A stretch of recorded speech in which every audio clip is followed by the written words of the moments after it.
Hey guys, welcome to the next tutorial for ethical hacking and penetration testing via Kali Linux. So far we have collected information about, but just before I proceed, in the previous tutorial I taught you about the whois and the DNS lookup. So far we have collected information about IP addresses, network range, server names, and etc. of the target network. But now it's time to find out the OS running on the target network, the technique of obtaining information about the target network OS, and it is called as OS fingerprinting. So if you remember properly, then I showed you, let me just open it. I showed you a different tool over here which gathers information about OS, and it's given over here as OS fingerprinting. And the best part of this, which I normally use, would be Nmap or the Zenmap. And I'll show you one example. I won't be teaching you as to how we actually go ahead and do that. I'll be teaching you that later on by the end of this tutorial. So I'll just open my another operating system and I'll just power it on.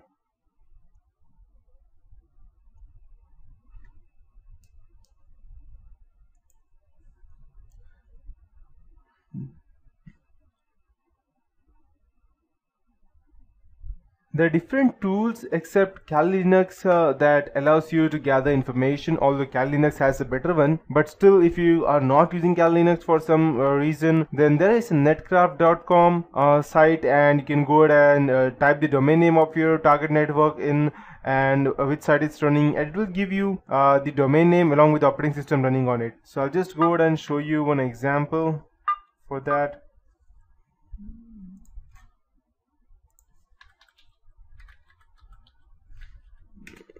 Okay, and since we don't need, okay,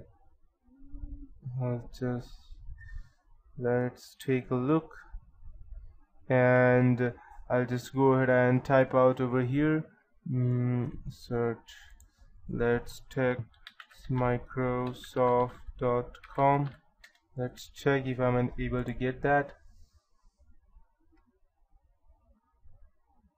Okay, perfect. So as you can see, we have Microsoft.com, which works on NetBlock ECMA International, and it was first seen on August 1995, and they are using operating system Linux. And for go.microsoft.com, we have Windows Server 2012, and I believe this one may be the Unix server system because it's unknown, and that's what happens when you use a Unix operating system.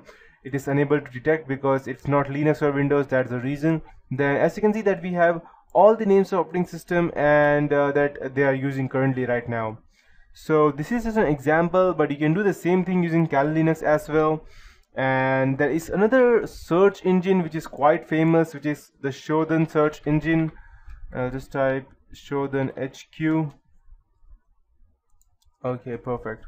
So you can use Shodan search engine that lets you find specific computers using a variety of filters. So to give you an example, I'll just show you here. I believe we need to sign up for that. Okay, let's search. Okay, let me type Microsoft and let's see what we get.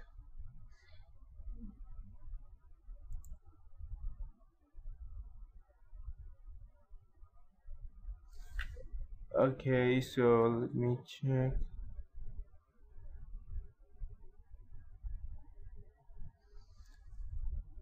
Okay, so as you can see, we have these services running on Microsoft, and these are the top countries using them. If I want, I can go ahead and filter these by services. So let's check. If I want HTTP, then I'll just go and search for port 80, and let's see, we don't have any port 80 over here open. So let's check if you could get the FTP open. No. Then this proves that Microsoft is quite secure, and it won't be anything easy for us to go ahead and hack over there. Perfect. If I just go ahead and type Microsoft,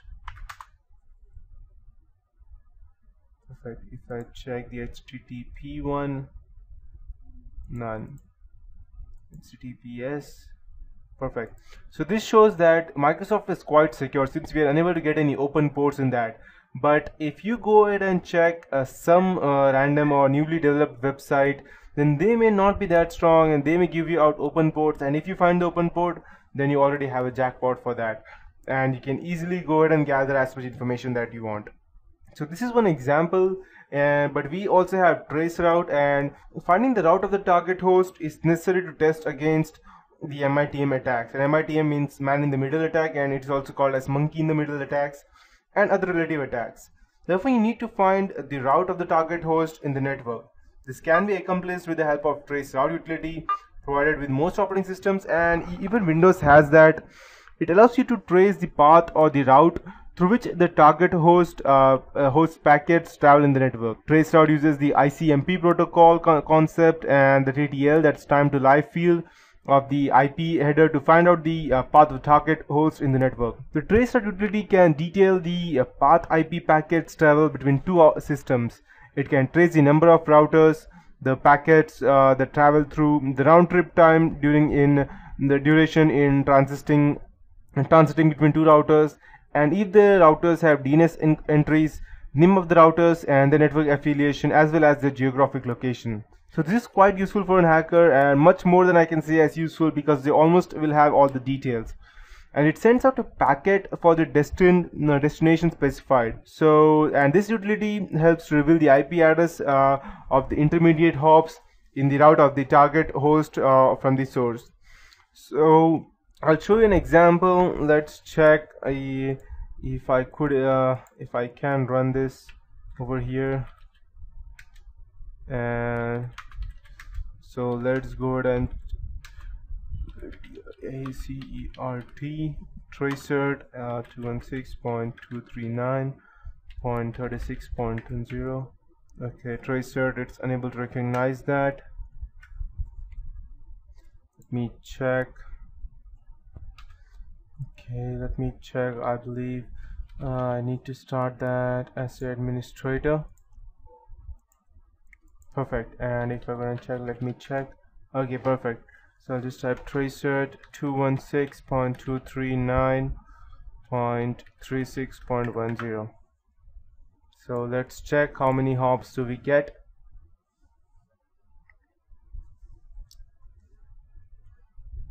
And just if you don't know, 216.239.36.10 is the trace is the address of ns3.google.com, just in case you don't know. So let's check the total of 30 hops and how much do we get.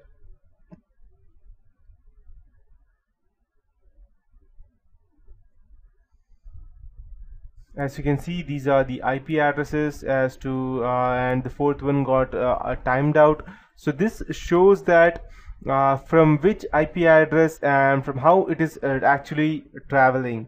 And what a hacker might do is that the first router in the path receives the packet, it decrements the TTL value, that's time to live value, by 1, and if the resulting TTL value is 0, it discards the packet and sends a message back to the originating host to inform it that the packet has been discarded. The same thing that happened over here when the request was timed out. And it records the IP address and the DNS of that router and sends out another packet with a TTL value of 2. This packet makes it to the first router, then times out at the next router in the path, and this second router also sends an error message back to the originating host. Traceroute continues to do this, and it records the IP address and the name of each router until a packet finally reaches the target host, or until it decides that the host is reachable. And yeah, it does the process in that way. So in this process, it records the time it took for each packet to travel the round trip to each router, and finally when it reaches the destination, the normal ICMP ping response will be sent by the sender.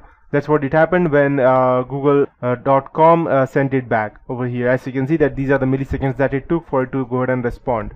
So we have seen how the traceroute utility helps you to find out the IP address of the intermediate device, such as routers, firewalls, etc. present between the source and destination. You can draw the network topology diagram by analyzing the traceroute results as well. And after running several traceroutes, you will be able to find out the location of a particular hop in the target network, and that's how it will work. So there are different traceroute tools as well.